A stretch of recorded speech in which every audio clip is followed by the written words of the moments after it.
Hello, welcome to Woodland Life where it is raining. Had a bit of thunder going on in the background. So we decided to call it a day today. Today we've been putting some mesh around the silver birches that I put in because they've been eaten by deer, which is a little bit annoying but can't be helped. So we've been creating some mesh tubes today and then staking them in. I was going to do a video of that, but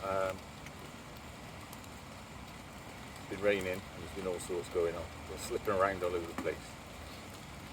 But most of those silver birches are somewhat protected now, so they should be okay. Just have to keep an eye on them. But it is absolutely pouring it down.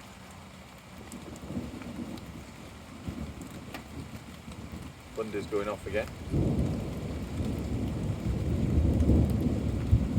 So I might leave you to enjoy that for a minute. Cheers.